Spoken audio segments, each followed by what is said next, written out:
Welcome to AppleRN. Regarding NCLEX exams, there are lots of informations available in AppleRN classes. But there are a lot of students who are already passed NCLEX exam and is now trying for a job. And having that job interview and have to perform, what kind of questions, what to do, that's always a concern for many of our students. So this session is specifically for those of you who are looking for a job and is going to have a job interview soon. And we have an expert on that here to talk to us. This is Miss Julie George. She is Assistant Chief Nursing Officer in Women's Hospital of Texas. Welcome to this episode and welcome to this session. And we are so happy to have you. I mean, I'm so glad to have you actually to come and talk to us about this. So. Absolutely. It's a pleasure. Thank you, Anila. Thank you. So we will just have a conversation, and I know you have been interviewing a lot of people for probably many job profile and competencies, but I guess the majority of people who are looking for is as a bedside nurse, like especially like people who have probably international experience only, and they don't know how to, what to expect in an interview. So I'm hoping you'll be able to, show some light into that. And so what do you think about all that interview process? I think interview is your first impression making session, and the way you come across, the way you perform, it decides your future with that organization. Right. So having a very organized and well prepared session or interview is gives you more chance. There is more. Now the market is changed. So there is no need for nurses. We are not in a dire emergency like we were past year or past few years, past COVID. Now the market is balancing. So there is candidates. So the better you perform, your better chance to getting that job. So. Right. Because I was always thinking most of the people will say, I'm a nurse, so I will get a job anywhere, but I'm sure that they can always pick and choose who they want to have.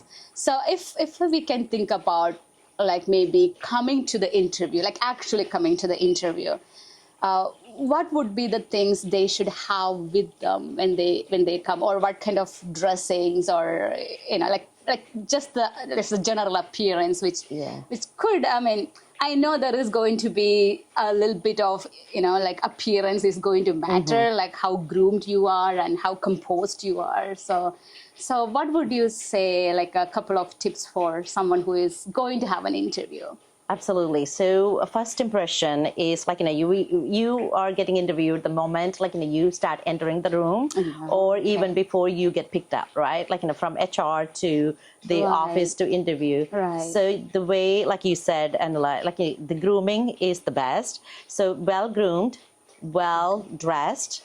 When we say well dressed, no tank tops, no casual clothing. But if you cannot get to, sometimes interviews happen very fast, right? So you get a call, you didn't get a chance to go buy something, scrubs are fine.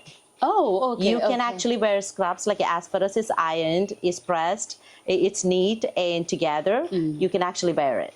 So during the interview, open toe shoes are not the best. Not the best. Not the best. So closed shoes is the best. So come across as you're together, you know what you're doing. So first impression, a well-groomed, minimal makeup is better, not too much, but minimal makeup is better. No nails, so that's must have. You're a bedside nurse, so absolutely no nails. You can paint them as far as there is no crack or anything. But no artificial nails, nothing. So no long lashes. So sometimes so you're interviewing for a surgical nurse or a bedside nurse, and then you're coming across too much makeup. Too much stuff.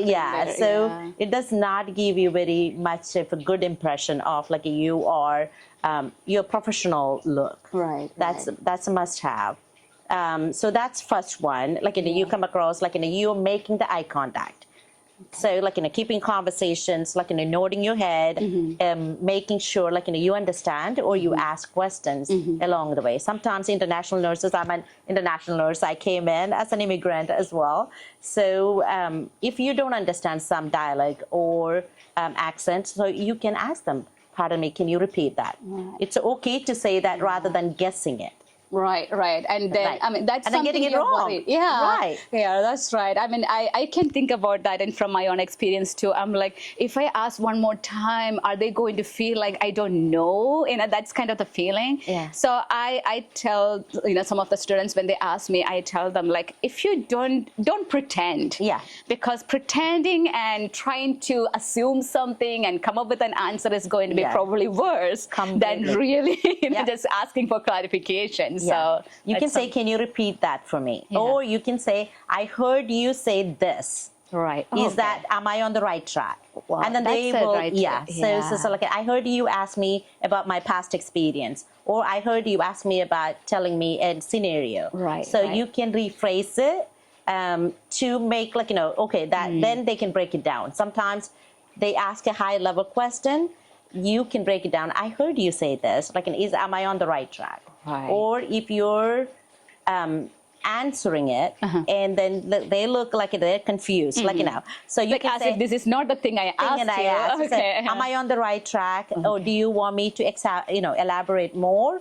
Or do you want me to go to the point? Right. Sometimes we talk more when we are nervous, right? Right. Yes, that's obviously. And then we were like beating around the bush sometimes and not coming to the point because we're not sure. We pick up quite a bit that, like, when you are not to the point, beat around the bushes, so that's you have to work very hard to come out of it. So, like, being the point, like, hey, you asked me about a scenario about my workplace. Like, I had this, like, let me give you a snapshot, like, make it brief, like, saying that, and then say, hey, I had this incident when I was at the bedside, and bullet point, like I did, like I say, so one of the questions could be, tell me about a situation you had a conflict with your coworker. Right. I was going to ask you the questions. Yeah. So you could say, oh, like, I normally talk to them one-on-one. Like, so I go to them, and if it's not it's not feasible, or there is some attitude, or like, there is some continue to have conflict, I'll go to my supervisor or my charge nurse. Do you want me to, then you can stop right there. Okay. So, and then you can say, do you want me to give you a scenario if they ask about? So, okay, like last time, like last shift, like I had, or whenever, like in last month, I had an issue when I was at the bedside, another nurse came in, and I didn't like the way that we talked, or she talked to the patient, she was completely off, or I was completely off. I would have, I told her, pull me aside and have the conversation outside the room, so things like that. So before you go too much into, it was morning shift, it was like, I had this nurse, her name was this, like, absolutely no names during interviews. Right. That's super important. Because it's the confidentiality part of it. It's privacy. So if we cannot even maintain that, we automatically go into assumption that you don't necessarily protect the patient privacy either. Right. So it's very important. That's a very great point. Yes, and it's like and healthcare system itself, like what all things we have access to as a nurse. It is important for that public safety that we know what is ethical and what is not. Right? And we won't even think about this in a job interview because we were like, I'm not talking about any patients, but especially this is co-workers' privacy is so important. Yeah, it's like each other's privacy is great. That's such a nice point. Yeah. Also, the other thing, like when you start talking about, like, why did you leave the last organization? Right. You might have a million reasons, like you didn't get along, like you didn't, or most of the time our international nurses are like you're looking for a career opportunity. Okay, better career opportunity is fine. You never want to push your current organizer or organization under the bus. Okay, you don't want to talk bad about them. So you can say if you didn't agree, like if it's one of the RNs, like practice here and say different systems. So I really wanted somewhere, like, I felt like home. So make it very brief and not bring the negativity. Like, so even if you had a negative, like, so you never want to say if you cannot uphold those are the facility Right, gave you a job, like now you're like bashing them. So you don't want to do that. Because that will be the same thing you're going to talk do this about as when you leave this organization. Correct. Probably they are going to think about that too. Yes. So- and I believe that it's all about your attitude. Absolutely. And I mean, sometimes people will say, all right, I don't know the answer, but I can figure it out. Yeah. I will ask somebody. Like if you don't know the That is answer, don't perfect. pretend that you will figure out something. You will come up with something. Just tell them, I don't know the answer now, but I'm sure I will be able to figure it out. I will do some research and come back to you. That's excellent answer right there. Like so, you can say, "Hey, I'm new to United States." All right, yeah. And then I know I will have mentors. I can always touch base with them or my charge nurse. So even if I don't know, I reach out to them or like I look up to them to guide me.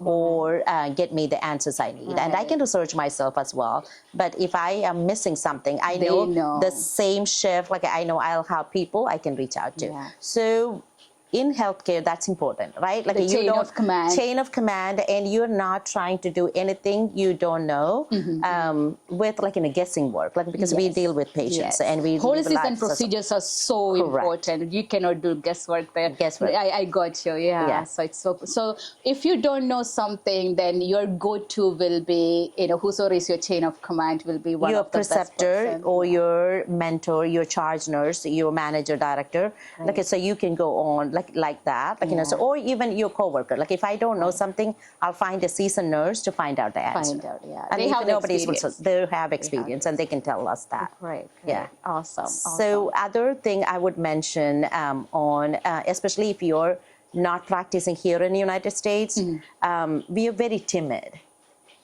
in interviews. So that's not going to get us anywhere. So people here, it's not about modesty, right? Like, yes, it is. At the same time, like your smartness, how smart you come across is important. Like, you're waiting, like, okay, is there anything like anything I answered you didn't understand? How can I explain further? Like, if you are seeing that facial expression from your interviewer, you can ask that. So how can I further explain? Right. How can I clarify? Clarify. Okay. So if you see that facial expression, read them.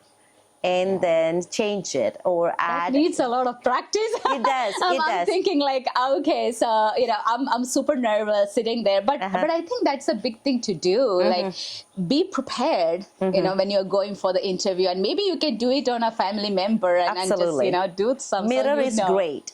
Oh, great! Yeah, that's so right. practice those questions. Like there are several questions online. You can find what is the normal questions a nurse get asked. You can get some and then always come up with some scenarios. It's okay to write down your answers. Yeah, okay. And then practice it in front of a mirror is the best, or like a family member if they understand you.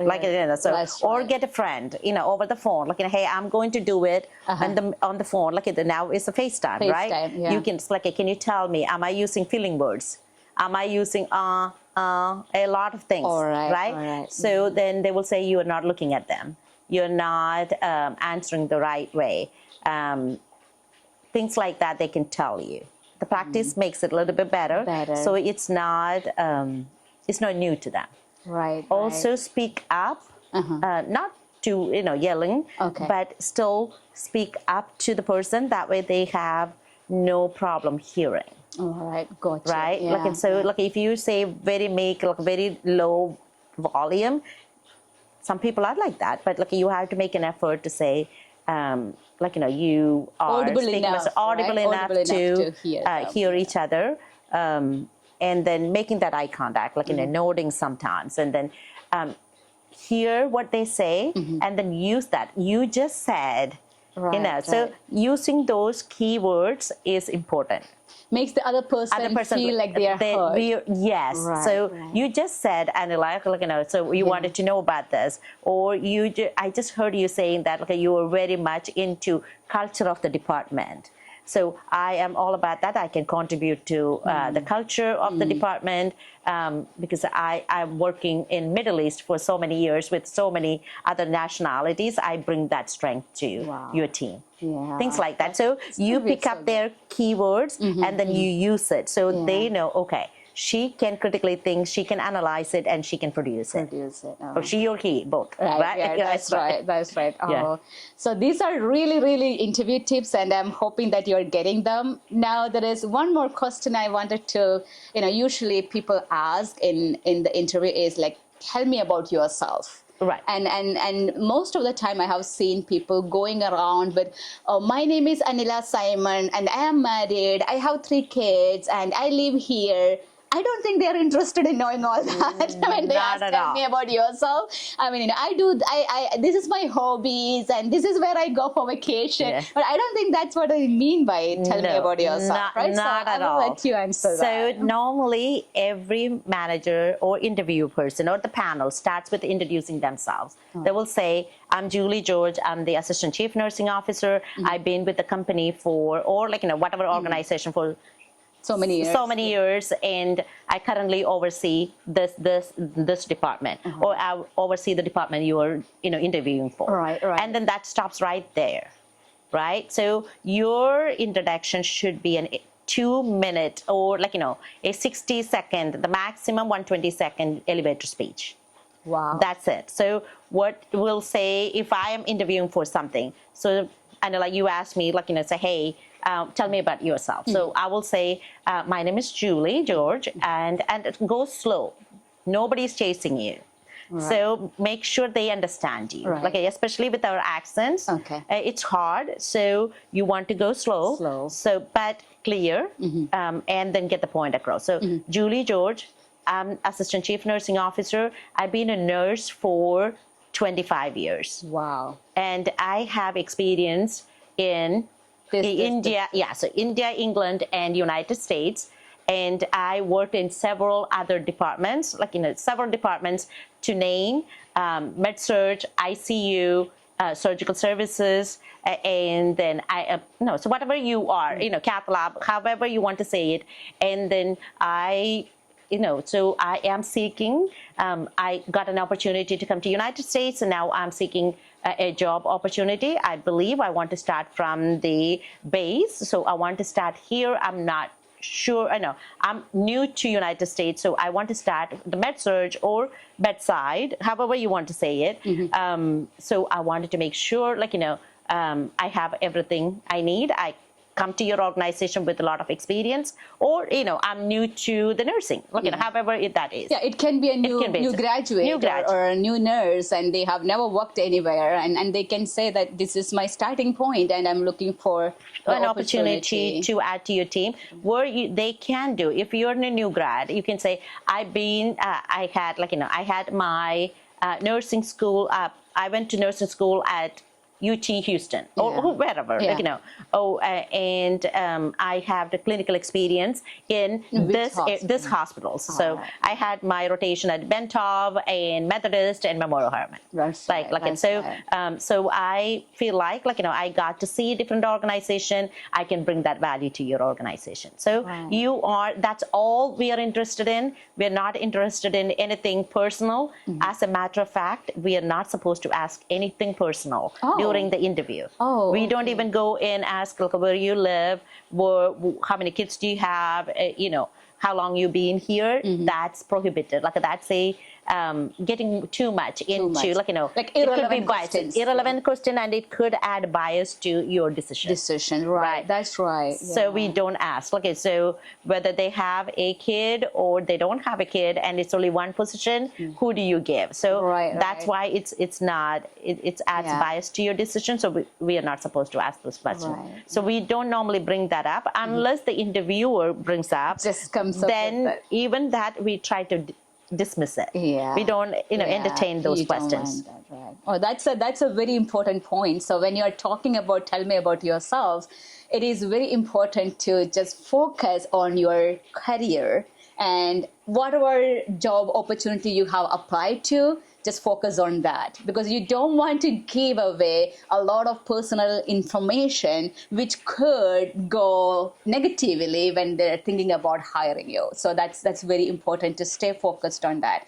And just like Miss Julie said, it is so important to be clear, get your voice a little bit more so that they can hear you better. Don't rush. Don't use any slangs or any words which doesn't, makes any meaningful information. So just practice that a little bit, because who you are and why you are here is something you can always probably write down and summarize and practice. Is just like she said, the elevator pitch. Like, you have only 2 minutes, make an impression.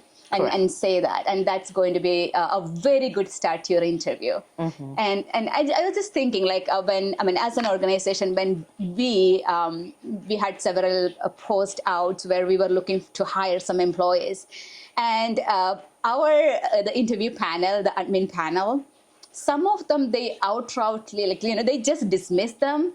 Not because of the resume or the person, it's because the way the resume was sent. Correct. Like, there was nothing, it was like whatever PDF was attached, like the PDF the attachment didn't even have a name. It was just, how you automatically, like the computer will scan it and just assign a random number there. Yes. So that was just the number. And it doesn't have any subject. It doesn't have a cover letter. It's just the email and then just one PDF. Yeah, and that's a no-no. It's like, if you are not even taking the time to introduce, this is your best chance to introduce yourself, get in the good way, the good start. And if you're not even writing something, hello, or team, I'm looking for this, and I came across your, the advertisement for this in here, and nothing. And because of that, those people with just those kind of emails automatically gets kind of, plan B. Like, if we couldn't figure out anybody from the best ones, maybe we will go there, kind of. So your resume is already like on the back, So that's something I would say, that if people are writing or emailing, that will be something they may have to look into, right? Absolutely. So, and the resume itself, we don't want to see, resume should be one pager. All right. Okay. So so that's the guideline now. So you don't have time, nobody has time to review your whole thing. Right, so it's a one pager. How can you make that one pager? Font is you can use templates from internet. Yeah. But as far as the information, so things we are looking for, who you are, that should be at the top, and a statement, like a kind of a 2 or 3 sentences saying, who you are, what you're looking for, so like you said, I'm looking for, adding to your organization, I'm a new grad, things like that. Then it goes into your current position. You don't have to say, I've seen, especially international resumes, you would say, bedside nurse, assessment done, all that your day-to-day life doesn't have to be on the resume. Right, that's daily task you're supposed to know. Correct. Like assessment and identifying the patient and all those things are doesn't part of have your to job. be. So it should be, your work history should be current organization, what you're working at, like a date and time, not date, your time frame. Say you were working from the December 2021 to present, needs to be there. So each organization, you can say staff nurse. So your organization name, and then kind of if it's international, you need to give the city and then the country. Say India. Say it's I don't know. Mumbai, India. Mumbai, India. It's just like a Leela hospital. Mumbai, India. So, and then you will say what your position was. Like a staff nurse or charge nurse. So that's where we are looking at. So you are working as a staff nurse and then going down. So your first one should be at the bottom. And then the recent should be at the top. And then you will just list. After the first one, everything else is some of us were in Middle East. Before that, you worked in your home country, and then you went to Middle East, and from there, you change hospitals. So you will just list those hospitals. Underneath that, we don't need anything. So that's your one.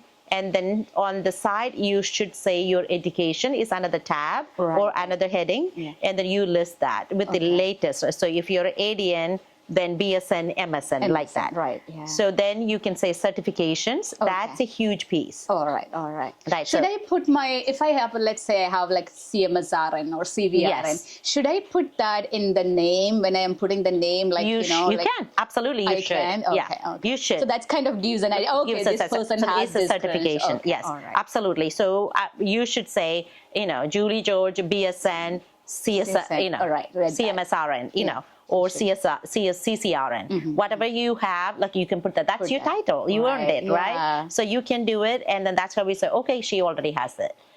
And then it goes to your awards and recognition, or Okay. you have done any research or paperwork, part of Right. any publication. Publications, You can okay. put that out there. Okay. And that's pretty much what we want to see, nothing else.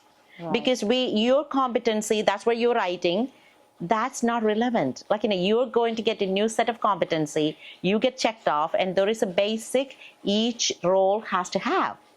So each organization decides that. What you have done, they may ask, like, how was the charge nurse at Middle East look like? So that's a conversation versus in the resume. Right.